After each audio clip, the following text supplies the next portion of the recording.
it's true technology when it's indistinguishable from magic. So the first time I felt this was when I was playing around with an iPhone as a kid, and then you feel it again when you go into sort of this full self-drive. And when you kind of sort of dare to dream, like a lot of the growth investors in this name do, I mean, you got a $100 trillion global GDP number, 50% of that is labor, right? So that's the TAM for Optimus. All that and more. So let's get to it. Tesla stock is up in the pre-market as we head to the end of the week, currently sitting at $371.82. Speaking of weeks, the Santa Claus rally seems to be in full effect as Tesla is up over 10%. With Tesla up almost 50% for the year, how much higher can it go? Hey, do self-driving cars fit your definition of purpose? Take me through your guys' mandate and how you invest. Yeah, absolutely. So I run the Purpose Global Innovators Fund here that focuses on growth equities with the focus in technology. Now, in terms of the self-driving cars, we don't have a position currently in Tesla. What? For those that don't have a position in TSLA, you might want to rectify that quick, fast, and in a hurry. Although it has been a massive beneficiary of the self-driving movement. I think a lot of the kind of current capabilities of the models, if you look at the existing kind of hardware that's installed in these, it still has a lot of work to go. Sounds like someone hasn't tested version 13 just yet. Something tells me when he does, this opinion might very well change.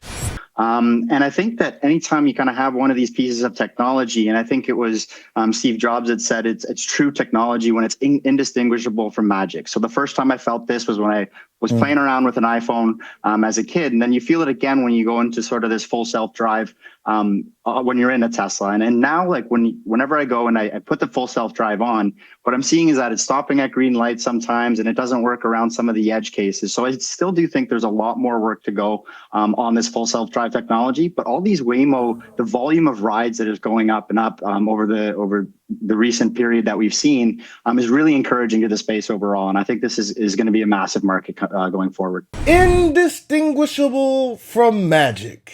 Oh man. He isn't wrong though. The first time I used an iPhone, I wish I knew more about finance and the stock market. And even as he points out some of the flaws that FSD may have, he still likens it to the moment he played with an iPhone. Indistinguishable from magic. Begs the question why he doesn't have a position in TSLA. What questions did you principally want to have clarified by going down to visit the facility, and what left you more optimistic? You know, I'm an old school gearhead. I've been doing this for over 25 years. I love seeing factories. So that was the first thing really to see the Austin facility for the first time. So that was great. Seems like it's a really good facility. But I guess probably more important than that was our test drives of FSD in a Model Y. I was in version 13.2. Good start. John Murphy has now experienced version 13. I wonder if his views will differ from the previous analyst. And it was incredibly good through some very challenging scenarios. So that was incredibly impressive. And then the potential for FSD to continue to grow as a percent or a penetration rate to continue to grow over time, which will create recurring profit and revenue streams off these vehicles, which will be far higher than the initial hardware sales. And I think that is really where we got pretty optimistic about what can happen here. And our $400 price objective, our updated one, is the first stop. We'll see how this ultimately goes over time and how things are executed over the next year or two. In a word, or four, incredible. Now, it's not a foregone conclusion. John Murphy toured the factory and got to experience FSD version 13. Needless to say, he was pretty floored.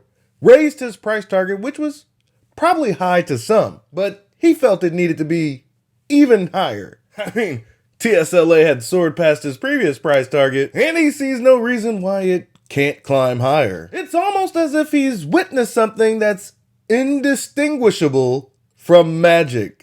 Yeah, I was going to say, I mean, it's it's added like $500 billion in market cap in a matter of a few months. And so the big question there is, the pacing of whatever financial benefit is going to be coming through, whether it's full self-driving and the robo-taxi business, and then also just actual here and now demand for EVs. So I guess there'd be three things I'd point to. First, the launch of the low-cost vehicle next year. That's going to be very important to get out there.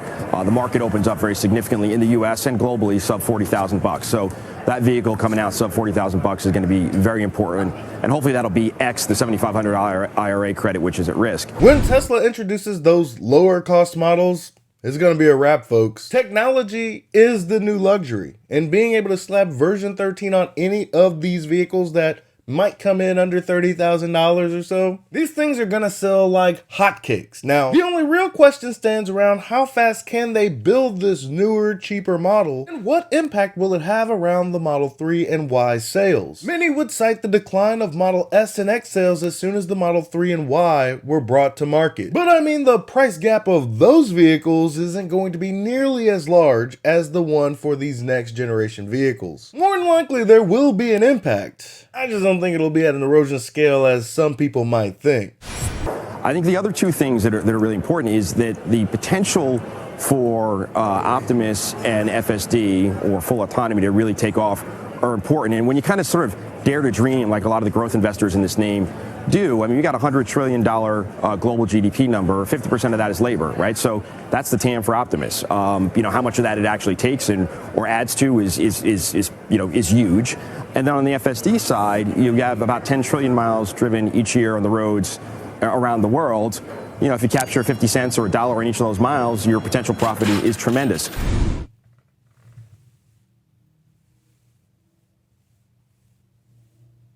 Dare to dream, shall we? Optimus, FSD, if executed properly, this could be quite lucrative. And given Elon Musk and Tesla's track record, something tells me that the stock market won't be ready for what they're about to see. Me? I don't know what the future's gonna look like. But my conviction that Tesla will be the most valuable company in a decade's time, yeah, that's growing.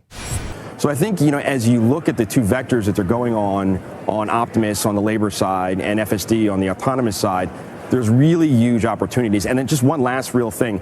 The speed of travel has not changed in the better part of the last 80 years.